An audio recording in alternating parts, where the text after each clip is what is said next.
Përshëndetje, në seancën e sotme do të trajtojmë menaxhimin e debitorëve dhe ekzekutimin e detyrimeve. Për ju që e keni dëgjuar edhe online, e dini tashmë që në këtë seancë ne do të trajtojmë përgjithsisht çfarë janë detyrimet, mënyrat si ato lindin, do të trajtojmë specifikisht duke u ndalur tek aktet notariale si titull ekzekutiv dhe tek faturat tatimore si titull ekzekutiv. Ndërsa në pjesën e dytë, pasi të kalojmë pjesën le të themi teorike për të kuptuar procedurën se si zbatohet në praktik, do të shohim dhe disa modele aktesh, të cilat janë përgatitur për të kuptuar se si janë aktet procedurale me të cilat i drejtohemi gjykatës në rastin e kërkimit të urdhrave të lëshimit të urdhrit të ekzekutimit. Fillimisht do ta nisim nga detyrimet. Pra çfarë janë detyrimet? Detyrimi është një marrëdhënie juridike me anë të së cilës një person, në këtë rast debitori, detyrohet të japë diçka, të kryejë apo të mos kryejë një veprim të caktuar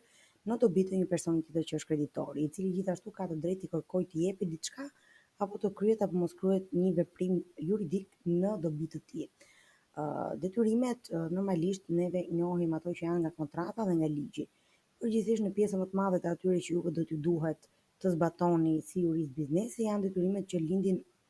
nga kontratat, por do të shikojmë edhe detyrimet nga ligji që janë ato të faturave tatimore. Detyrimet duhet të ekzekutohen në kohën, vendin dhe mënyrën e përcaktuar në kontratë ose në mungesë të saj në ligj. Këto elemente janë shumë të rëndësishëm sepse këto janë pikërisht elementet për të cilët ne i drejtohemi gjykatës në një moment të dytë. Pra në rast se ato nuk ekzekutohen në kohën, vendin apo mënyrën e përcaktuar në kontratë apo në ligjet specifike të zbatueshme. Në momentin që detyrimet nuk ekzekutohen vullnetarisht, kreditori mund të drejtohet gjykatës për të bërë ekzekutimin e tyre përmes forcës shtrënguese të shtetit. Tani në këtë rast kemi dy situata. Kemi situatën kur kemi të bëjmë me titull ekzekutiv që do ta shikojmë pak në vijim se çfarë do thotë titull ekzekutiv. Dhe në momentin që kemi një titull ekzekutiv mund të drejtohemi drejt për drejt gjykatës për të lëshuar një urdhër ekzekutimi dhe të bëjmë një procedurë goxha më të përshpejtuar për ta ekzekutuar nëpërmjet shërbimit përmbarimor, apo në rastet ku ne do duhemi të drejtohemi gjykatës përmes një kërkesë padije. Ekzekutimi mund të bëhet nëpërmjet ekzekutimit vullnetar nga ana e debitorit ose ekzekutimit të detyrueshëm përmes forcës shtrënguese të shtetit. Ekzekutimi vullnetar ndodh në rastet kur pala debitore në këtë rast me vullnetin e saj pranon ta ekzekutojë detyrimin pas njoftimit të marrë nga ana e kreditorit, apo qoftë edhe në përmbushje të kontratës brenda afateve të përcaktuara. Në praktik, po si rregull i përgjithshëm është që ekzekutimi i detyrueshëm bëhet nga shërbimi përmbarimor shtetëror ose privat. Gjithmonë duhet të kemi parasysh, do ta shikojmë edhe pak më vonë, që ekzekutimi përmes forcës shtrënguese të shtetit nëpërmjet angazhimit të shërbimit përmbarimor realizohet vetëm me ekzistencën e një titulli ekzekutiv. Pra, nuk do të thotë që neve mund të kemi një kontratë dhe në momentin që kontrata nuk është zbatuar dhe nuk janë zbatuar afatet e përmbushjes së detyrimeve, neve mund t'i drejtohemi përmbaruesit për të kërkuar ekzekutimin e tyre. Neve në rast se nuk kemi duhet të formsojmë një titull ekzekutiv pas një procesi gjyqësor në rastin ku i drejtohemi me një kërkesë padijë gjykatës, apo në rast ku kemi të bëjmë me akte notariale apo fatura që janë ato specifike që ne do të trajtojmë në këtë seancë, por edhe raste të tjera që përbën titull ekzekutiv, mund t'i drejtohemi gjykatës për një kërkesë lëshim urdhër ekzekutimi dhe të vjojmë pastaj me shërbimin përmbarimor. Tani çfarë është titulli ekzekutiv për cilën folëm? Titulli ekzekutiv është një akt që materializon një të drejtë të ekzekutueshme, ende të papërmbushur dhe që mund të ekzekutohet përmes forcës shtrënguese të shtetit, me ose pa vullnetin e debitorit. Tani në legjislacionin shqiptar janë disa akte që përmbajnë titull ekzekutiv. Janë vendimet gjyqësore të formës prerë, ato të gjykatës civile që përmbajnë detyrime. Gjithmonë kemi të bëjmë me ato që përmbajnë detyrime dhe jo le të themi çdo vendim gjyqësor mund të përbëjë titull ekzekutiv. Detyrimet e dhëna prej saj për sigurimin e padisë si dhe për ekzekutimin e përkohshëm, normalisht kur kemi të bëjmë me sigurimin e padisë, duke qenë se është një vendimarrje nga ana e gjykatës e cila lidhet me karakterin e ngutshëm për të siguruar padinë në mënyrë që e drejta të mos bëhet e pa ekzekutueshme në një moment të dytë, apo kur kemi të bëjmë me ekzekutimin e përkohshëm, kur vendimi gjyqësor i formës i gjykatës shkallës parë bëhet i ekzekutueshëm menjëherë kur kemi të bëjmë me raste të dëshpërblimeve nga marrëdhëniet e punës apo të drejtat për detyrime ushqimore që lidhen me një karakter social Atëherë vendimet e gjykatës përbëjnë titull ekzekutiv dhe nuk është nevoja për të kërkuar lëshimin e titullit ekzekutiv nga gjykata, sepse ajo e vendos në vendim, pra përcaktohet në vetë vendimin e gjykatës që vendimi përbën titull ekzekutiv. Vendimet penale të formës prerë në pjesën që ato kanë të bëjnë me të drejta pasurore. Vendimet e gjykatave të arbitrazhit të apo të gjykatave të shteteve të huaja, që është dhënë fuqi pas dispozitave përkatëse të kodit të procedurës në Shqipëri, kodit procedurës civile. Gjithmonë keni parasysh që vendimet e gjykatave të huaja nuk janë drejt për drejtë ekzekutueshme në Shqipëri, ato duhet të njihen, të trajtohen nga një gjykatë vendase, e cila ju jep fuqi në momentin që shqyrton nëse ajo ka dalë normalisht, nëse është i rregull vendimi dhe gjitha ato elementet e tjerë që gjykata shqyrtojnë për t'i dhënë fuqi një vendimit huaj. Akte notariale i përmbajnë detyrimet në të holla, si dhe aktet për dhënien e kredive bankare ose aktet për dhënien e kredive nga institucionet financiare jo banka. Kjo është shumë e rëndësishme, është një ndër pikat kryesore ku ne do ndalemi, akte notariale që përmbajnë detyrimet në të holla. Normalisht qoftë aktet notariale që përmbajnë detyrimet në të holla, qoftë aktet për dhënien e kredive bankare apo dhe dhënien e kredive nga institucionet mikrofinanciare apo financiare jo bankare, siç quhen ndryshe, le të themi kanë përgjithsisht të njëjtin rregullim. Megjithatë, ne do ndalemi te aktet notariale, duke qenë se edhe në praktik janë më të zbatueshme nga ana e një biznesi kur ai lidhi marrëveshje me një shoqëri tjetër apo me një person fizik, kemi moshlyrjen e detyrimit, munden që të drejtohen noterit për hartimin e një deklarate notariale ku bëhet njohja e borxhit dhe më pas ekzekutimi bëhet më i thjeshtë, siç do ta shikojmë më vonë procedurën. Ka bjalet, çeqet apo letrat me urdhër që barazohen me to dhe akte të tjera sipas ligjeve të veçanta. Tani sill në vëmendje që akte të tjera sipas ligjeve të veçanta kryesisht do të përmendja faturat tatimore që do ta shikojmë në detaje dhe faturat e energjisë elektrike që është një ligj i veçantë që i parashikon si titull ekzekutiv. Titulli ekzekutiv normalisht vjen në ekzekutim përmes lëshimit të urdhrit të ekzekutimit. Tani siç e pam pak më lart, për vendimet civile apo penale të formës prerë, përgjithsisht titulli ekzekutiv apo urdhri i ekzekutimit është i përcaktuar në dispozitivin e vendimit, pa qenë nevoja që ne të drejtohemi gjykatës me një kërkesë për lëshimin e urdhrit të ekzekutimit, sepse ai është vetë i inkorporuar në vendimin gjyqësor. Për vendimet e gjykatës për sigurimin e padisë dhe për ekzekutimin e përkohshëm nuk lëshohet urdhri ekzekutimi, por janë drejt për drejtë ekzekutueshme nga përmbaruesi, siç thamë edhe më lart. Për vendimet penale të formës prerë, në pjesën që bëhet fjalë për drejta pasurore, lëshohet nga gjykata që ka dhënë vendimin e dispozitivit. Për vendimet e gjykatave të arbitrazhit apo gjykatave të huaja, që është dhënë fuqi sipas dispozitave përkatëse të kodit procedurës, njohja bëhet nga gjykata shqiptare dhe lëshohet nga gjykata që ka bërë njohjen në urdhrin e ekzekutimit në rast se ka një kërkesë të tillë. Aktet notariale që përmbajnë detyrimin në të holla, si dhe aktet për dhënien e kredive bankare apo nga institucionet financiare jo bankare, përgjithsisht bëhen në vendbanimin apo në selimin e debitorit, në rast se kemi të bëjmë me persona juridike. Aktet e tjera sipas ligjeve të veçanta quhen titull ekzekutiv, përgjithsisht në vendbanimin e debitorit apo në selimin e tij. Urdhri i ekzekutimit lëshohet në bazë të kërkesës së palës dhe shqyrtimi i saj bëhet pa praninë e palëve. Pra është një gjykim kameral, quhet ndryshe, një gjykim ku palët depozitojnë dokumentacionin e nevojshëm dhe kërkesën në gjykatë dhe gjykata e shqyrton ato në dhomë këshillimi dhe del me një vendim pa qenë nevoja që të thriten palët. Tani, thash që një nga pjesët kryesore që do ndalemi janë aktet notariale. Aktet notariale kanë qenë një pjesë goxha problematike edhe në praktikë, edhe në vendimarrje të ndryshme të gjykatës dhe kanë arritur deri në gjykatën e lartë ku janë ndërmarrë disa vendime njësuese unifikuese, sepse është kuptuar nga gjykata të ndryshme, është kuptuar ndryshe parashikimi i kodit procedurës në lidhje me aktet notariale dhe është dashur që të bëhet një saktësim në lidhje me kushtet që duhet të përmbajë apo që duhet të plotësojë akti notarial që të përbëjë një titull ekzekutiv. Tani kushtet kryesore kanë të bëjnë me konsiston në një veprim juridik të njëanshëm i cili përmban një detyrim të njëanshëm për pagimin e një shume në të holla, ku detyrimi do të ishte abstrakt në rastin ku përcaktohet të jetë shuma e detyrimit pa u treguar origjina e tij, ose konkret ku tregohet dhe origjina nga buron detyrimi, për shembull një kontratë e mëparshme, një faturë. Detyrimi është i përcaktuar sakt, pra nuk ka ekuivok lidhje me masën e tij dhe është bërë i kërkueshëm.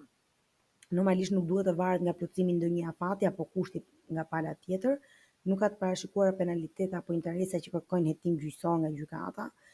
dhe përmbajtja e kontratës nuk referon në akte të tjera që kushtozojnë hyrjen në fuqi të saj.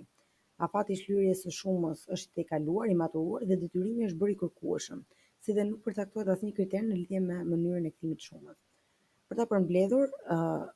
të gjithë pjesën që citova pak më parë,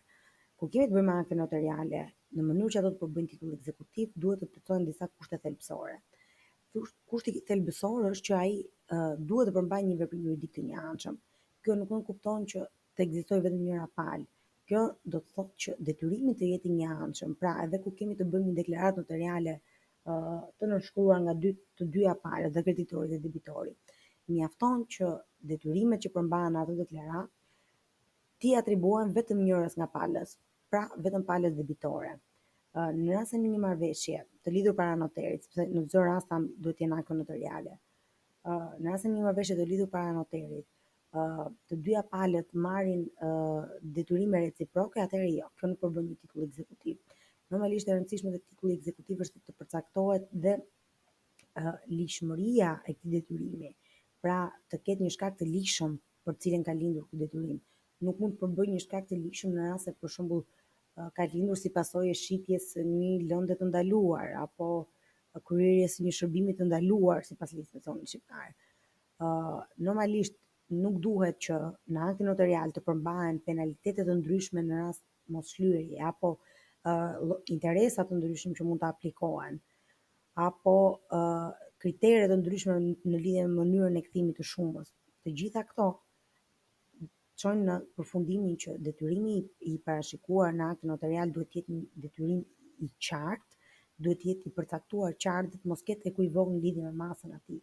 Pra, duhet të jetë një vlerë e përcaktuar qartë dhe të mos jetë e varur nga kritere apo nga kushte të tjera, të cilat do të bënin që të ishte i nevojshëm një hetim gjyqësor. Në momentin që në aktin notarial përmbahen të dhëna të cilat ka nevojë që të shqyrtohen, ka nevojë që gjykata të futet në themel për të parë nëse ekzistojnë realisht apo jo, për të bërë përllogaritjen e tyre, për të parë penalitete të ndryshme që mund të jenë vendosur, atëherë kjo nuk mund të përbëjë një titull ekzekutiv, por duhet i nënshtrohet hetimi gjyqësor dhe duhet të ngrihet një padit themeli për ekzekutimin e tij, sepse në këtë rast palët duhet të kenë të drejtën të mbrohen, të paraqiten kundër argumentave të tyre dhe jo thjesht të paraqitet një kërkesë për lëshim ulër ekzekutimi, ku palët nuk janë prezente dhe ku nuk kanë mundësi që të mbrojnë apo të argumentojnë në lidhje me penalitetet apo kushtet e ndryshme të parashikuar në marrëveshjen para noterit apo në aktin para noterit. Normalisht e thamë që duhet përmbajë shkakun e ligjshëm të lindjes së detyrimit, duhet të përmbajë një detyrim në të holla dhe duhet të jetë një veprim juridik i njëanshëm në kuptimin e shpërndarjes së drejtave midis palëve. Është ajo që tham pak më parë, që duhet që detyrimet e parashikuara në aktin notarial t'i atribuohen vetëm njërës nga palët. Në rast se dokumenti përmban detyrime për të dyja palët, atëherë ndodhemi para një akti notarial i cili nuk përbën titull ekzekutiv dhe të duhet të vijojmë me kërkesë padi në gjykatë në mënyrë që ta ekzekutojmë atë. Tani, në rast se kemi të bëjmë me titull me kërkesat për lëshim urdhër ekzekutimi për akte notariale, dokumentacioni i nevojshëm për të drejtuar gjykatës është kërkesa për lëshim urdhër të ekzekutimit, të cilën do ta shikojmë draftin pak më pas, deklarata notariale origjinale ose i njësuar me origjinalin, ID e palës kërkuese, në këtë rast kreditorit, autorizimi ose prokura që ka pala e cila paraqet kërkesën, sepse jo në çdo rast është vetë kërkuesi ai që paraqet kërkesën, mund të jetë në rast se kemi të bëjmë me një shoqëri, mund të jenë punonjës të ndryshëm, apo në rast se kemi të bëjmë me një person fizik, mund të jetë një avokat i kontraktuar, prova të tjera që lidhen me lindjen e detyrimit dhe shkakun e ligjshëm. Këto pastaj vlerësohen rast pas rasti në lidhje me çfarë përmban deklarata notariale dhe cili është shkaku i ligjshëm i lindjes së këtij detyrimi. Një tjetër, le të themi, titull ekzekutiv që ne do të shikojmë në seancën e sotme, që është shumë e rëndësishme dhe mendoj që për çdo që punon nëpër biznese dhe është jurisht biznesi, ato çka është dhe kursi jon, ato çka i referohemi, pra ky kurs i drejtohet kryesisht juristëve të biznesit për të kuptuar, le të themi, procedurat që janë domosdoshme që një jurist që punon në një biznes që ofron mallra apo shërbime të jetë në dieni. Kemi dhe Përveç akteve notariale që cituam pak më parë, kemi dhe faturat tatimore. Faturat tatimore janë shumë të rëndësishme sepse janë shumë të përhapura në praktikë dhe shumica e bizneseve le të themi që operojnë nëpërmjet faturave tatimore dhe ndjekin procedurën e kërkesës për lëshim urdhër ekzekutimi që të ekzekutojnë detyrimet e tyre të prapambetura nga debitorët, të cilëve ato ju kanë ofruar mallra apo shërbime dhe të cilët nuk kanë kryer pagesën përkatëse. Tani normalisht parashikimi i faturës tatimore si titull ekzekutiv parashikohet në ligjin për pagesat e vonuara në detyrimet kontraktore tregtare dhe i cili parashikon që detyrimet kontraktore të lindura nga veprimet juridike tregtare, të cilat nuk janë shluar brenda afatit të pagesës përkatëse, sipas këtij ligji me përjashtim të rasteve të parashikuara në kodin civil, përbëjnë titull ekzekutiv dhe vijnë në ekzekutim nga përmbaruesi gjyqësor pavarësisht vlerës, kur plotësohen dy kushte të njëhershme.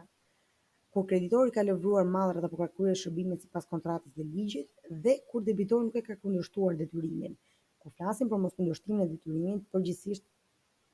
në praktik kemi nënshkrimin e faturave tatimore ose pranimin e tyre rregullisht në sistem. Dhe të gjitha këto veprime konkludente ose veprime reale të kryera që vërtetojnë që debitori në momentin e lëshimit të faturës tatimore nuk ka kundërshtuar atë dhe e ka pranuar duke në kuptuar që ai ka pranuar edhe ekzistencën e detyrimit. Në këto raste detyrimi së bashku me kamatvonesat dhe me shpërblimin për shpenzimet për rikthimin e kredisë mund të vijë në ekzekutim të detyrueshëm në përputhje me parashikimet e kodit procedurës civile dhe këtij ligji. Normalisht që të kemi ekzistencën e titullit ekzekutiv, duhet që midis palëve të ekzistojë fillimisht një marrëdhënie juridike tregtare përmes së cilës lind detyrimi, i cili nuk përmbushet nga njëra palë dhe kësaj pala tjetër ka të drejtën të drejtohet gjykatës me pretendimin për lëshimin e urdhrit të ekzekutimit. Veprimi juridik tregtar është kontrata apo çdo veprim tjetër juridik i kryer ndërmjet ndërmarrjeve tregtare ose ndërmarrjeve tregtare nga njëra anë dhe autoriteteve publike nga ana tjetër, të cilat çojnë në lëvrimin e mallrave ose realizimin e shërbimeve kundrejt pagesës. Ky detyrim duhet të jetë i provuar në aktin përkatës, që në rastin më të thjeshtë është një faturë tatimore e lëshuar nga pala, e cila nuk është përmbushur nga pala tjetër. Tani shumë e rëndësishme në këtë ligj është që ne vërejmë që ky ligj i drejtohet vetëm ndërmarrjeve tregtare. Pra personat fizik nuk janë subjekte të këtij ligji dhe nuk mund të kërkohet ekzekutimi i faturave tatimore ndaj personave fizik përmes kërkesës së lëshim urdhrit të ekzekutimit. Në rastin kur ndërmarrja në cilën ju jeni të punësuar apo biznesi juaj personal ka pasur marrëdhënie tregtare me një person fizik të regjistruar si person fizik, i cili nuk ka përmbushur detyrimet ndaj jush, atëherë ju do duhet i drejtoheni gjykatës me një kërkesë padi dhe nuk mundeni që të procedoni përmes kërkesës për lëshim urdhri ekzekutimi, sepse ligji ka parashikuar edhe për shkak të tipologjisë së aktivitetit tregtar që kryejnë personat fizik, që ato do duhet të jepin një garanci më e shtuar dhe të mos kërkohet më njëherë lëshimi i urdhrit të ekzekutimit në gjykat, por të bëhet një gjykim themeli ku ato do të kenë të drejtën që të parashtrojnë argumentet e tyre në lidhje me mospërmbushjen e detyrimit. Në rastet kur afati i pagesës nuk është i përcaktuar në kontratë, pas mbarimit të afatit të ekzekutimit të detyrimit nga debitori, sipas nenit konkret të kodit civil i cili parashikon se kur konsiderohen mbarimi i afateve të ekzekutimit të detyrimit, kreditori ka të drejtë të marrë kamatvonesën duke filluar nga përfundimi i afateve si më poshtë. Këto lidhen me rastet kur nuk kemi afate të përcaktuara në kontratë dhe do duhet i referohemi këtij ligji për të përcaktuar se kur mund të jetë momenti në cilin fillojnë të ecin kamatvonesat. Pra kemi 30 ditë kalendarike pas datës së marrjes prej debitorit të faturës ose një kërkesë pagese të njëvlefshme. 30 ditë kalendarike pas marrjes së mallrave ose shërbimeve kur nuk është e qartë data e marrjes së faturës ose kërkesë pagesës së njëvlefshme. E rëndësishme është që në çdo rast debitori të vendoset në vonesë. Çfarë do thotë që debitori të vendoset në vonesë? Do thotë që debitori të njoftohet në lidhje me detyrimin e prapambetur. Përgjithsisht shumica e kompanive para se të fillojnë me procedurën e lëshimit të urdhrit të ekzekutimit, i dërgojnë një njoftim debitorëve të tyre që në këtë moment shoqëria juaj është debitore ndaj shoqërisë tonë në vlerën kaq, lutemi të kryeni pagesën brenda një afati të përcaktuar sipas njoftimit që dërgohet Dhe vetëm pas kalimit të këtij afati ato i drejtohen më pas gjykatës me kërkesën për lëshim urdhri ekzekutimi. Një rast tjetër se kur fillon të llogariten afatet për llogaritjen e vonesave është kur debitori e merr faturën ose kërkesë pagesën një vlefshme përpara leverimit të mallrave ose shërbimeve, dhe në këtë rast llogaritet 30 ditë nga data e marrjes së mallrave ose shërbimeve. Pra jo nga data e marrjes së faturës, pa që dorëzuar akoma mallrat ose shërbimet. Kur ligji apo kontrata parashikon një procedurë të marrjes në dorëzim ose të kolaudimit, përmes të cilës vërtetohet përputhshmëria e mallrave ose shërbimeve me kontratën, dhe nëse debitori e merr faturën apo kërkesë pagesën një vlefshme përpara ose në datën kur bëhet marrja në dorëzim apo kolaudimi, afatet për efekt të këtij ligji fillojnë nga ajo ditë dhe brenda 30 ditëve kalendarike. Dokumentacioni i nevojshëm për të drejtuar gjykatës për lëshimin e kërkesës së urdhrin e ekzekutimit. Përgjithsisht, dokumentacioni që është domosdoshëm është kërkesa për lëshimin e urdhrit, faturat tatimore dhe kartela e klientit të njësuar me origjinalin, vërtetimi i faturave dhe librave të shitjes nga Drejtoria e Përgjithshme e Tatimeve, ekstraktet e QKB-s për të dyja shoqëritë tregtare dhe autorizimi nga administratori për paraqitjen e kërkesës në gjykatë, ID-ja e administratorit, njoftimi për përmbushjen e detyrimit, i cili është dërguar palës, dhe prova të tjera që mund të konsiderohen të nevojshme. Këto janë rast pas rasti, përgjithsisht pjesa e faturave dhe kartelës së klientit të njësuara me origjinalin, vërtetimi i faturave dhe librave të shitjes nga Drejtoria e Përgjithshme e Tatimeve, apo nga Drejtoria e Tatim Paguesve të mëdhenj ku kemi të bëjmë me biznese të mëdha, janë të detyrueshme në çdo rast. Normalisht kur flasim për akte të tjera mund të jenë prova të tjera shtesë, sepse të nevojshme janë këto që unë citova më lart dhe ato që parashikon ligji që ju duhet të dorëzoni në mënyrë që të krijohet bindje te gjykata që kemi të bëjmë me fatura tatimore të vlefshme, të cilat mund të përbëjnë titull ekzekutiv. Përgjithsisht lëshimi i titullit ekzekutiv nga ana e gjykatës, e urdhrit të ekzekutimit, nga ana e gjykatës, bëhet brenda një afati 2 javor nga momenti i depozitimit të kërkesës nga ana juaj. Pas lëshimit të urdhrit të ekzekutimit, pala mund të drejtohet shërbimit përmbarimor shtetëror ose privat. Dhe normalisht në këtë rast përmbaruesi do të investohet përmes një kërkese të thjeshtë nga ana juaj, ku ju i kërkoni që në bazë të vendimit gjyqësor apo lëshimit të urdhrit të ekzekutimit ndryshe, të filloj procedurat e nevojshme për ekzekutimin vullnetar dhe pastaj ekzekutimin e detyrueshëm në rast se nuk do të kemi ekzekutim vullnetar nga ana e debitorit. Kërkesa duhet të përmbajë të dhënat e subjektit të cilit ju përfaqësoni, të dhënat e subjektit tjetër, duhet të përmbajë të dhënat e urdhrit të ekzekutimit, i cili edhe do t'i bashkëlidhet kërkesës, dhe normalisht përgjithsisht përmbaruesit pjesën e shpërblimit të tyre e bëjnë nëpërmjet një marrëveshje shërbimi që ato lidhin me klientët e tyre, sepse në këtë moment ju ktheheni në një klient të përmbaruesit. Dhe normalisht së bashku me urdhrin e ekzekutimit ju do të vendosni në dispozicion dhe titullin ekzekutiv që në këtë rast është fatura, por edhe akti notarial në rast se urdhri i ekzekutimit është lëshuar për akti notarial apo aktet e tjera të cilat cituam pak më parë, dhe dokumentat e nevojshme sipas kërkesës së përmbaruesit. Në këtë rast, përmbaruesi është vetë ai që dhe i kërkon dokumentat që i nevojiten në mënyrë për të vijuar procedurën. Kështu që mjafton që ju t'i drejtoni fillimisht kërkesën dhe urdhrin e ekzekutimit që ju keni dhe titullin ekzekutiv, dhe përmbaruesi në rast se do t'i duhen dokumenta të tjera do t'ua kërkoj vetë, sepse ai është më në dijen të procedurës dhe nga ana teknike se çfarë dokumentash mund të jenë të nevojshme për të. Tani e rëndësishme është që gjatë gjithë pjesës së ekzekutimit të detyrueshëm nga ana e përmbaruesit, palët kanë të drejtën e tyre që të mbrohen, sepse përmbaruesi jo në çdo rast mundet që të ndjeki procedurën e parashikuar në kodin e procedurës, mundet të ketë raste ku përmbaruesi vepron në konflikt të hapur interesi, apo raste të cilat nuk kanë interese më të lartë të kreditorit apo dhe të debitorit për sa i përket mbrojtjes së garancive procedurale që atij i jep vetë kodi i procedurës. Kështu që në këtë rast secila nga palët ka të drejtë që kundrejt veprimeve të përmbaruesit, në rast se ai gjykon që nuk janë në përputhje me dispozitat ligjore që i referohen rregullimit të shërbimit përmbarimor apo të gjithë procedurës së ekzekutimit detyrueshëm, palët mund të drejtohen gjykatës brenda një afati 5 ditor, pra kemi të bëjmë me një ankim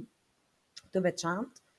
brenda një afati 5 ditor për të kërkuar kundërshtimin e veprimeve përmbarimore si pasojë e veprimit ose mosveprimit të përmbaruesit në lidhje me procedurën që duhet të ndiqet nga ana e tij. Kjo ishte pjesa, le të themi, e procedurës se si vijon në tërësi, pra në rast se juve keni një debitor në kompaninë tuaj, i cili është person fizik, në rast se flasim për një person fizik, është person fizik i cili nuk i ka shlyer detyrimet që ka ndaj jush, por normalisht ju e dini që nuk mund të vazhdoni në gjykat me një kërkesë për lëshim urdhër ekzekutimi me fatura tatimore. Atëherë ju mund të lidhni para një noterit një akt notarial përgjithsisht për njohje detyrimi, ku pala tjetër pranon detyrimin që ka ndaj jush, me të cilin akt më pas juve mund të drejtoheni gjykatës, ose në rast se keni të bëni me shoqëri tregtare, atëherë në vetvete faturat tatimore përbëjnë titullin ekzekutiv dhe ju mund të drejtoheni drejt për drejt gjykatës për lëshimin e urdhrit të ekzekutimit. Tani, për ta parë më në detaje, sepse pjesa e materialit në PowerPoint ju do t'i lexoni, do t'i riktheheni sa herë që do të jetë nevojshme, le të themi, për të parë procedurën apo ndonjë hallk të saj për cilën mund të keni dyshime. E rëndësishme është të shikojmë pak se si janë aktet procedurale të përdorshme në këtë procedurë, po e quaj unë, të mbledhjes së detyrimeve. Së pari do të shohim njoftimin për përmbushjen e detyrimit. Si duhet të jetë ose cilat janë elementet kryesorë, le të themi, që duhet të përmbajnë një njoftim për përmbushje detyrimi. Përgjithsisht këto janë akte standarde që unë do t'ju dërgoj dhe do t'i keni si materiale, pra përmbajnë një përshkrim standard. Megjithatë, në çdo rast, rast pas rasti, referuar situatës tuaj konkrete apo rrethanave tuaja konkrete, këto mund të pasurohen edhe me elemente të tjerë, me detaje, me përshkrimin e marrëdhënies që ju keni patur me palën. Unë, si thash, po ju vendos vetëm gjërat standarde dhe kryesore që duhet përmbaj, që lidhen normalisht me të dhënat identifikuesve të palëve, me një përshkrim të përgjithshëm që ju duhet i bëni marrëdhënies që ka ekzistuar me palën dhe pse ka lindur detyrimi, vlerën konkrete të detyrimit, afatin brenda të cilit ai duhet ta shlyejë dhe se ku duhet të bëhet kjo shlyerje, pra llogaritë bankare në rastin konkret, dhe të dhënat të tjera që lidhen me faktin se çfarë detyrimesh apo çfarë penalitetesh lindin për palën në rast se ai nuk e bën ekzekutimin brenda afatit që ju i keni njoftuar. Për ta parë më konkretisht, siç e shikoni, kërkesa do të drejtohet apo njoftimi mund ta quajmë, do të drejtohet shoqërisë apo mund të jetë edhe person fizik, në rast se kemi të bëjmë me person fizik, janë po prapë të njëjtat të dhëna identifikuese. Në rastin e shoqërisë do të shkruajmë emrin e saj tregtar, datën e regjistrimit, NIPT-in e saj, selin dhe të dhënat e administratorit. Normalisht lënda do të jetë kërkesë për përmbushje detyrimi apo njoftim për përmbushje detyrimi. Do t'i drejtoheni administratorit të shoqërisë në rast se kemi të bëjmë me administrator apo personit fizik në rast se kemi të bëjmë me personin fizik. Ku ju i thoni që referuar kontratës, marrëveshjes apo marrëdhënies, le të themi tregtare, në varësi të llojit të marrëdhënies ju keni patur, pra një marrëdhënie furnizimi, një marrëdhënie porosie, një shërbimi i caktuar. E kam lënë më të verdhë pjesën që ju duhet ta plotësoni, ndërmjet shoqërisë tuaj në cilësinë e kreditorit dhe jush në cilësinë e debitorit, por juve këtu normalisht në fillim do të vendosni cilësitë që lindin si pasojë e marrëdhënies konkrete, pra në rast se kemi të bëjmë me një marrëdhënie furnizimi shoqërisë që ju përfaqësoni në cilësinë e furnitorit dhe palës tjetër në cilësinë e të furnizuarit. Normalisht do vendosni të dhënat e palëve dhe ju i shpjegoni që në bazë të kësaj marrëdhënie që ka ekzistuar, juve keni përfituar llojin e mallt apo shërbimit që i aplikohet rastit tuaj. Dhe aktualisht rezulton që ju keni një detyrim të prapambetur dhe të pashlyer në vlerën, do të vendosni dhe vlerën fikse që ekziston detyrimi. Normalisht do ta vini në dijeni që përmallrat apo shërbimet e ofruara nga ana juaj janë përmbushur të gjitha detyrimet ligjore që lidhen me lëshimin e faturave tatimore dhe faktin që pala i ka pranuar këto fatura tatimore dhe nuk ka pasur kundërshtime në momentin e lëshimit të tyre. do të citoni faktin që sipas marrëveshjes apo kontratës, afati përcaktuar për shlyerjen e këtij detyrimi ka qenë data që ju keni vendosur me palët fillimisht dhe në mosrespektim të këtij afati, duke marrë në konsiderat të gjitha rrethanat e përshkruara më lart, me anë të kësaj kërkese apo njoftimi për shlyerje detyrimi, ju dëshironi që të sillni në vëmendje debin ekzistuese dhe të kërkoni shlyerjen e saj brenda një afati X ditësh, i cili do të përcaktohet nga ana juaj sipas rastit nga momenti i marrjes së njoftimit dhe do të vendosni të dhënat e llogarive bankare në cilën pala duhet të bëj shlyerjen e detyrimit. Në rast se do ta vini në dieni palën që në rast se pas përfundimit të këtij afati të vendosur nga ana juaj nuk do të jenë marrë masat e duhura dhe nuk do të jetë bërë shlyerja e detyrimit, atëherë ju do të drejtoni gjykatës me një kërkesë për lëshimin e urdhrit të ekzekutimit në vlerën e debis. Do të vinë në dieni palën, thash të gjitha këto ndërkohë janë le të themi të detyrueshme apo ligjërisht e detyrueshme nga ana juaj që të vendosni, por janë le të themi ky është një njoftim i plot në mënyrë që pala të mos ketë kundërshtime mbi të dhënat e njoftimit që lidhen me mënyrën si duhet ta shlyejë detyrimin, brenda çfarë afati të duhet shlyej dhe të gjitha këto elemente të tjerë le të themi që pala debitore në rast se do të zvarrisi procedurën mund t'i përdori si argumente. Normalisht do t'i, siç thash pak më parë, do ta vini dieni dhe për faktin që në rast se nuk shlyhen detyrimin brenda afatit të përcaktuar, do të përgjigjet dhe kamat vonesat sipas ligjit për pagesat e vonuara në detyrimet tregtare dhe do t'i citoni në fund që ju vlerën e detyrimit ndaj kompanisë tonë e keni në masën X, që do të jetë vlera juaj konkrete, të cilët do të shtohen dhe kamat vonesa dhe e cila do të ekzekutohet përmes një vendimi gjyqësor në rast se ju nuk e bëni këtë në mënyrë vullnetare. Duke shpresuar në bashkëpunimin tuaj dhe shlyerjen sa më parë të debis. Normalisht njoftimi firmoset nga administratori i shoqërisë apo nga personi fizik vetë në rast se ai do të kemi të bëjmë domethënë me një person fizik sipas ligjit për tregtarët dhe shoqëritë tregtare. Tani, që t'i drejtohemi gjykatës, tham pak më parë që neve këtë e bëjmë përmes një kërkese për lëshim urdhri ekzekutimi dhe dokumentacionit të tjetër shoqërues. Kemi të bëjmë me kërkesën, duhet kemi parasysh që nuk kemi një palë kundërshtare në thonjza, pra kemi vetëm palën kërkuese, i cili jeni ju në rastin konkret që do të drejtoni kërkesën për lëshim në urdhrin e ekzekutimit. Këtu në rast se kemi të bëjmë me shoqëri, tham pak më parë që dhënat identifikuese duhet të jenë data e regjistrimit në QKB, numri i identifikimit NIPT-i, selia, administratorit, dhënat e administratorit të gjitha me radhë. Në rast se do kemi të bëjmë me një person fizik, do të jetë atësia, emër mbi emër atësi, vendlindja, datëlindja dhe numri personal dhe vendbanimi, por që kjo nuk është, këto janë për efekte proceduriale më tepër. Objekti i kërkesës suaj në rast se ku kemi të bëjmë me një deklaratë notariale do të jetë lëshimi i urdhrit të ekzekutimit për titullin ekzekutiv deklaratë notariale, ku do të citoni të dhënat e deklaratës që është numri i repertorit dhe numri i koleksionit dhe datën e nënshkrimit të deklaratës notariale. Dhe titullin që ajo ka, që përgjithsisht në rast të tilla mund të jetë deklaratë për njojë detyrimi. Me deklarues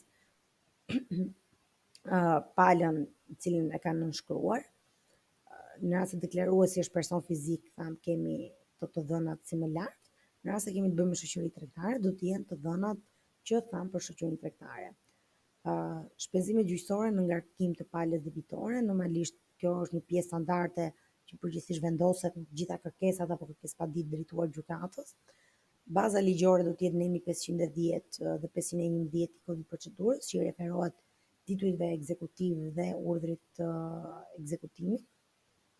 Për kompetencë do të jetë gjykata sipas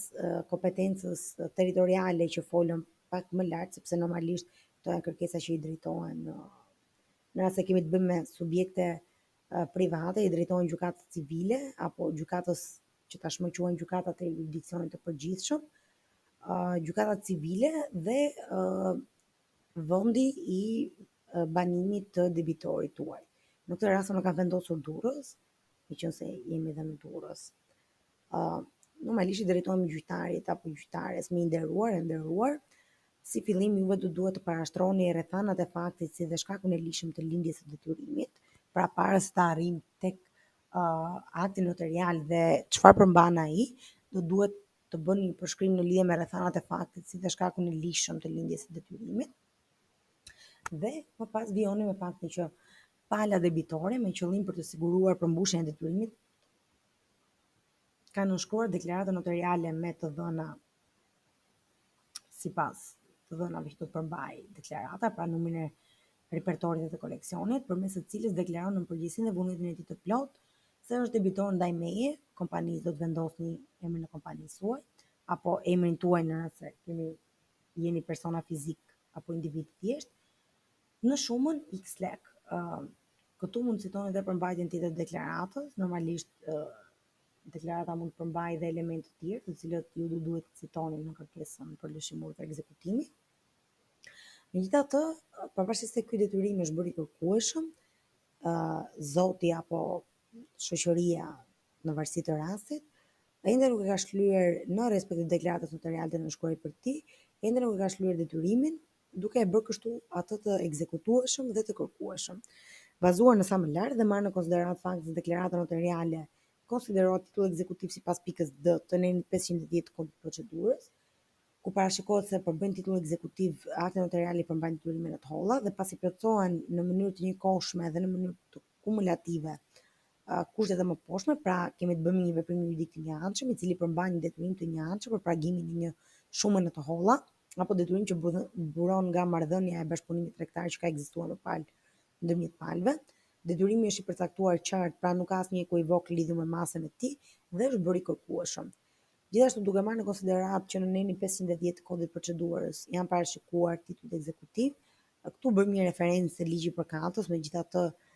në çdo rast keni parasysh që janë gjykatat ato që bëjnë klasifikimin ligjor apo le të themi aplikueshmërinë e neneve konkrete. Nga ana juaj si palë që paraqesni një kërkesë apo kërkesë padimi në gjykat, është e rëndësishme që të jetë i qartë rrethanat e faktit dhe ajo çfarë ju kërkoni. Pjesa e citimit të legjislacionit apo të neneve konkrete, le të themi e bën më argumentativ kërkesën tuaj apo kërkesë padin për të treguar se ku bazoheni ju për të bërë këtë kërkesë, megjithatë nuk është një detyrim nga ana juaj dhe nuk është një shkak për ta kthyer atë, apo për të rrëzuar kërkesë padin apo për të mos e pranuar atë. Dhe për sa më sipër, normalisht, siç thash, kjo pjesa këtu që lidhet me kërkimin duhet të jetë sa më e qartë. Kërkojmë lëshimin e ullit dhe ekzekutimit për deklaratën notariale numër repertor koleksion, për njëjën e detyrimit. Normalisht to janë të dhëna që do të plotësohen sipas rastit, sepse mund mos ketë këtë përshkrim le të themi deklarata notariale. Të përcaktuar në objektin e kësaj kërkese, në vlerën totale dhe vlerën totale që juve keni tashmë si debit të pa mbledhur. Shpenzimit gjyqësor në ndërkim të palës debitore normalisht. Dhe këtu do të bashkëlidhni, do të citoni dhe provat të cilat do të bashkëlidhin pra deklaratën notariale, do të keni provat e tjera që vlerësohen sipas rastit, autorizimin e personit i cili e paraqet në gjykat kërkesën, dhe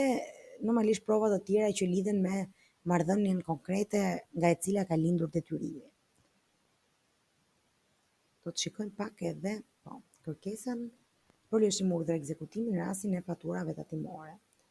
Rasti i faturave tatimore është goxha më i thjeshtë sepse nga ana juaj nuk kërkohen prova shtesë apo nuk është e nevojshme le të themi as në rastin e akteve notariale, por për të vërtetuar le të themi shkakun e lishëm, ndërsa në rastin e faturave janë vetë faturat ato që le të themi janë të vetë kuptueshme sepse kanë dhe përshkrimin e mallit apo shërbimit i cili është ofruar. Normalisht kemi si në rastin e mëparshëm, këtu e kam bërë me shoqëri tregtare për të pasur dy variante, një variant ku kërkuesi është person fizik dhe një variant ku kërkuesi është shoqëri tregtare. Të dhënat e shoqërive tregtare, siç folëm pak më parë, dhe objekti do të jetë lëshimi urdhrit ekzekutiv për titull ekzekutiv fatura tatimore të lëshuara për subjektin. Normalisht do të citoni emrin e subjektit debitor ndaj jush, identifikuar me NIP-in, adresën, të dhënat e administratorit në rast se keni të bëni me person fizik, sepse siç thash vetëm për personat, më falni, në rast se kemi të bëjmë me shoqëri tregtare, do e thoja, sepse vetëm për shoqëri tregtare neve mund të kërkojmë lëshimin e urdhrit të ekzekutimit për faturat tatimore, për personat fizik do duhet i drejtohemi gjykatës me kërkesë padi dhe jo me kërkesë për lëshim urdhri ekzekutimi. Kjo është shumë e rëndësishme, sepse disa vite më parë, gjykatat, duke qenë se nuk e kishin të njësuar si praktik, i lëshonin urdhrat ekzekutimit edhe për personat fizik. Megjithatë, vitet e fundit, të 2-3 vitet e fundit, është goxha e njësuar si praktikë dhe përgjithsisht gjykatat tashmë i kthejnë pjesa i rrezojnë. Megjithatë, kjo nuk është se ju pengon që ju të bëni një kërkesë të tillë, por besoj se do t'ju rrëzohet në çdo rast. Normalisht do të citoni të dhënat e faturës së lëshuar, ku do të përmbahet emri i subjektit tregtar, NIP-i i subjektit, numri serial i faturës, data e lëshimit të faturës, vlera në lekë që përmban fatura dhe ashtu si në rastin e akteve notariale, të gjitha shpenzimet gjyqësore në ngarkim të palës. Baza ligjore e cituar këtu përveç kodit procedurës civile është edhe neni për pagesat e vonuara në detyrimet kontraktore tregtare. Gjykata e rrethit gjyqësor kompetente dhe ashtu siç edhe në kërkesën e mëparshme që ne pam, do të citohen fillimisht të dhënat që lidhen me shoqërinë, pra kush jeni ju shoqëria kërkuese dhe të dhënat që lidhen me shoqërinë ndaj të cilës juve po kërkoni lëshimin e urdhrit të ekzekutimit. Do të bëhet një përshkrim i përgjithshëm, le të themi, i rrethanave të faktit që lidhen me marrëdhënien, llojin e marrëdhënies tregtare që ka ekzistuar, pra ka qenë marrëdhënie furnizimi, marrëdhënie porosicie, një shërbim i ofruar nga ana juaj, faktin se faturat tatimore janë lëshuar dhe janë pranuar rregullisht nga pala tjetër, e cila nuk ka pasur asnjë lloj kundërshtimi në lidhje me përmbajtjen e tyre, vlerën e tyre apo rrethana të tjera. Siç tham, faturat tatimore objekti i kësaj kërkese janë deklaruar rregullisht në librat e shitjes pranë organeve tatimore dhe ky fakt është vërtetuar nga konfirmim faturash të deklaruar në librat e shitjes. Kjo, nëse e pat pak më parë tek PowerPoint-i, ishte një ndër provat që neve duhet paraqesim detyrimisht në rast ku kërkojmë lëshimin e urdhrit të ekzekutimit për faturat tatimore. Normalisht do të citojmë edhe të dhënat e këtij konfirmimi faturash që kemi marrë nga drejtoriat e paguesve të mëdhenj, të ja kam lënë me të verë sepse kjo është aplikueshme për tatim paguesit të mëdhenj. Shoqëria ju në këtë rast, shoqëria cilën ju përfaqësoni ka njoftuar palën debitore, thamë është ajo vendosja në vonesë e debitorit, cilin ju duhet ta njoftoni paraprakisht në lidhje me masën e detyrimit që ai ka ndaj jush, mbi mënyrën si duhet ta shlyejë atë detyrim dhe afatin cilin ju i lini për shlyerjen e tij. Dhe më pas të vijoni me kërkesën për lëshim urdhri. Pra, është shumë e rëndësishme kjo vënia në vonesë e debitorit. Një pjesë e madhe e shoqërive operojnë me një njoftim, ka shoqëri të tjera që operojnë nëpërmjet 2 njoftimeve, pra dërgohet njoftimi i parë, pritet afati 5 ditor, dërgohet edhe një njoftim i dytë dhe në rast se nuk kemi shlyer detyrimin dhe pas njoftimit të dytë, atëherë procedohet me kërkesë për lëshim urdhri ekzekutimi. Siç tham, meqense se subjekti debitori në këtë rast në cilësinë e debitorit edhe pas kalimit të afateve të përcaktuara në kërkesën për përmbushje detyrimi, kjo mund të jetë edhe një njoftim në varësi të lëndës që ju do i vendosni, mjaft që të jetë e qartë se çfarë kërkoni përmes asaj kërkese, pra shlyerjen e detyrimit. Nuk ka shlyer detyrimin që burën nga faturat tatimore të shitjes të cituara në objektin e kësaj kontrate, e kësaj kërkese, më falni, shoqëria është e detyruar të drejtohet gjykatës për lëshimin e urdhrit të ekzekutimit ndaj tyre titujve ekzekutiv sipas përcaktimeve të kodit procedurës civile, ku përcaktohet se aktet e tjera sipas ligjeve të veçanta quhen tituj ekzekutiv dhe ngarkohet zyra e përmbaruesit për ekzekutimin e tyre. Thamë aktet e tjera mund të përmendim edhe faturat e energjisë elektrike, të cilat janë bërë edhe debat kushtetues në rast se duhet të përmbajnë apo jo tituj ekzekutiv dhe është vendosur nga gjykata kushtetuese që po, për shkak të karakterit tyre social, ato duhet të përbëjnë tituj ekzekutiv.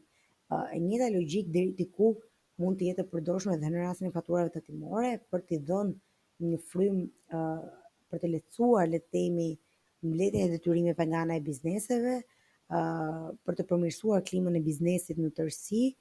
dhe për të mos detyruar bizneset që për çdo debitor që ato kanë të ndjekin një procedurë që është goxha e gjatë, që është ajo e gjykimit të themelit, e cila më pas në shumicën e rasteve do të shkojë dhe në gjykatën e apelit dhe me radhë, duke vendosur kështu biznesin në vështirësi sepse bizneset mund të kenë me qindra debitorë, sidomos bizneset e mëdha, dhe në rast se për çdo debitor do duhet që të drejtohesh në gjykatës me kërkesë paditje, do të bëj thuajse e pamundur ekzekutimi i tyre brenda një afati, le të themi, të arsyeshëm, dhe duke vendosur kështu biznesin në vështirësi financiare. Kështu që legjislatori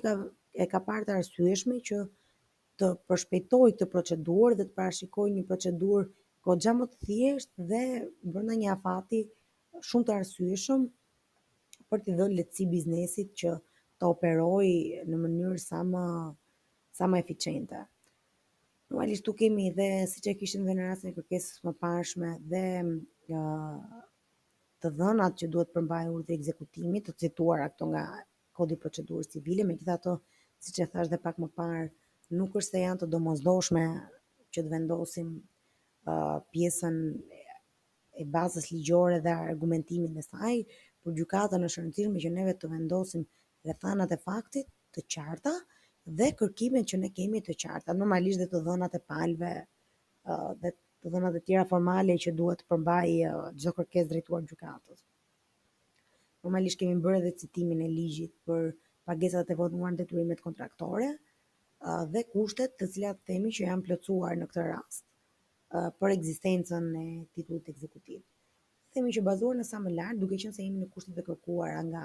ligji për pagesat e vonuara në detyrimet kontraktore tregtare, pasi kemi të bëjmë me detyrime monetare të lindura nga veprimet juridike tregtare, të cilat nuk janë shluar brenda afatit të pagesës, neve kërkojmë lëshimin e urdhrit të ekzekutimit dhe shpenzimin gjyqësor në ngarkim të palës së paditur. Normalisht tham, siç cituam dhe pak më parë tek pjesa e PowerPoint-it, të dhënat e nevojshme që duhet të njoftohen gjykatës, duhet të shoqërohen dhe nga provat që janë faturat tatimore të pasqyruara në objektin e kësaj kërkese, në total numri i faturave. Normalisht ju mund të keni shumë fatura të lëshuara për çdo subjekt, për një subjekt të vetëm, të gjitha këto fatura do duhet të përmbahen dhe të bashkëlidhen kësaj kërkese të njësuara. Konfirmimin e faturave të deklaruara në librat e shitjes, e cila merret përmes një vërtetimi nga drejtoria e tatim-paguesve të mëdhenj apo nga drejtoritë e tatimeve, në rast se ku nuk kemi të bëjmë me tatim-pagues të mëdhenj, kartela e klientit dhe librat e shitjes, ekstraktet e të dyja shoqërive dhe ID-ja e administratorit të shoqërisë, cilës ju përfaqësoni dhe që është nënshkruesi i kësaj kërkese. Normalisht në çdo rast duhet edhe autorizimi i nevojshëm për paraqitjen e kësaj kërkese në gjykatë. Pra le të themi ajo çka unë do doja që secili për ju të mbaj mend nga kjo seancë është që ekzekutimin e detyrimeve në gjykatë neve mund ta kërkojmë nëpërmjet dy mënyrave, ose me kërkesë paditë për përmbushje detyrimi, ose me kërkesa për lëshim urdhri ekzekutimi, gjithmonë kur neve kemi një titull ekzekutiv të formësuar. Dy rastet konkrete që unë trajtova dhe që janë më të përdorurat në praktikë janë deklarata notariale që përmbajnë detyrimin në të holla dhe faturat tatimore. Në çdo rast, deklarata notariale tham duhet të jenë të njanshme, duhet të kenë një shkak të likshëm dhe duhet që shpërndarja e detyrimeve të bëhet në mënyrë të tillë që detyrimet të merren përsipër vetëm nga pala debitore apo deklaruese që ka një detyrim të caktuar. Në rast se kemi të bëjmë një deklaratë të dyanshme apo një kontratë që përmban detyrime të dyanshme, atëherë nuk gjendemi përballë kushteve që akti notarial të përbëjë një titull ekzekutiv. Tham që në momentin që kemi një akt notarial, neve mund të drejtohemi gjykatës me një kërkesë për lëshim urdhri ekzekutimi, duke paraqitur titullin që ne kemi, pra aktin notarial dhe provat e tjera shoqëruese sipas rastit dhe sipas mënyrës që ka lindur ky referuar, domethënë mënyrës që ka lindur ky detyrim, apo në rastin e faturave tatimore, që siç tham sipas legjislacionit posaçëm parashikohen si titull ekzekutiv për të lehtësuar dhe përmirësuar klimën e biznesit. Tham që faturat tatimore mund të jenë titull ekzekutiv vetëm në rastet kur ato janë të lëshuara ndaj shoqërive tregtare dhe jo ndaj personave fizik të regjistruar sipas ligjit për tregtarët e shoqërive tregtare. Në rast se ju e keni lëshuar një faturë ndaj personave fizik, do duhet i drejtoheni gjykatës me kërkesë padi. Thamë që për faturat tatimore është e rëndësishme të marrim konfirmimin nga tatimet që janë të deklaruara këto fatura, të njësojmë faturat me origjinalin dhe kartelat e klientit dhe t'i paraqesim këto në gjykatë. Siç trajtuam, gjykata i shqyrton kërkesat brenda një afati prej 2 javësh përgjithsisht, gjithmonë kjo duke marrë parasysh fluksin që kanë aktualisht gjykatat dhe mungesën e stafit. Përgjithsisht brenda një afati 2 javor duhet të shqyrtojnë kërkesat dhe të nxirrin urdhrin e ekzekutimit. Në momentin që juve do të keni një urdhër ekzekutimi në dorë, do duhet i drejtoheni një përmbaruesi privat apo shtetëror për ekzekutimin e tij. Përmbaruesi do të fillojë me procedurat e nevojshme për vendosjen e sekuestrove, për bllokimin e llogarive,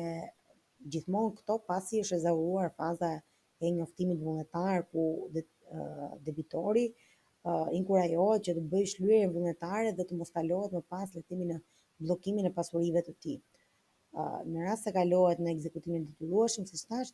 përmbaruesi do merr gjitha masat e nevojshme për të garantuar që ekzistojnë pasuri në emër të debitorit dhe në rast se këto pasuri ekzistojnë të bëj bllokimin në thonjza të tyre, e thënë në zhargonin e thjeshtë, pra vendosjen e sekuestros, në mënyrë që ato të mos tjetërsohen dhe të mos humbasin gjatë kësaj procedure.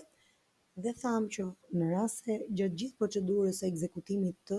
nga ana e përmbaruesit vërehen nga ana e përmbaruesit sjellje veprime apo mosveprime të cilat nuk janë në përputhje me legjislacionin e posaçëm për përmbaruesi gjyqësor apo dhe me parashikimet e kodit procedurës civile në lidhje me procedurën që duhet të ndjekë përmbaruesi dhe hapat që duhet të marrë për të garantuar ekzekutimin e detyrimit, atëherë palët, secila nga palët ka të drejtën të drejtohet gjykatës përmes një ankimi të veçantë 5 ditor nga momenti që konstatohet veprimi i paligjshëm apo veprimi apo mosveprimi në kundërshtim me dispozitat ligjore dhe në kundërshtim me procedurën që duhet të ndjeki përmbaruesi, i drejtohen gjykatës dhe gjykata do të vlerësojë më pas në rast se kemi të bëjmë me rastet ku përmbaruesi është në rregull me procedurën që ai po ndjek, në rast se ai është bazuar në legjislacionin e posaçëm dhe në rregullat e kodit procedurës civile në procedurën dhe në veprimet apo mosveprimet që ai po kryen, apo kemi të bëjmë me rastet ku përmbaruesi nuk po kryen detyrën e tij, ku kemi të bëjmë me konflikte interesash dhe të gjitha rastet e tjera të cilat mund të bëjnë të pavlefshme veprimet e përmbaruesit. Kjo ishte, le të themi, një përmbledhje në tërësi e seancës së dytë, sepse siç e dini kjo është një seancë të cilën unë po e riregjistroj, duke qenë se seanca që trajtuam në orën e dytë të kursit na u regjistrua pa zë dhe fatkeqësisht kur regjistrohet kështu pa pjesëmarrjen tuaj duket dhe pak e thatë sepse kur ne trajtuam edhe në klasë pati goxha pyetje edhe nga praktikat të cilat do të ishin interesante edhe për ju që e dëgjoni vetëm të regjistruar për t'i dëgjuar edhe për t'i pasur parasysh sepse ishin raste goxha të hasura në praktik. Megjithatë, siç thash, juve materialin do ta keni dhe do t'i referoheni sa herë që do të keni një pyetje apo një problematik në lidhje me ekzekutimin e detyrimeve, qofshi ju në rolin e kreditorit, që normalisht edhe i gjithë trajnimi është i fokusuar i parë në këtë këndvështrim, apo qofshi ju edhe në rolin e debitorit për të kuptuar se cila mund të jetë procedura që do të ndiqet ndaj jush në rast se ju nuk përmbushni detyrimet e përcaktuara në kontratë apo të cilat lindin si pasojë e ligjit.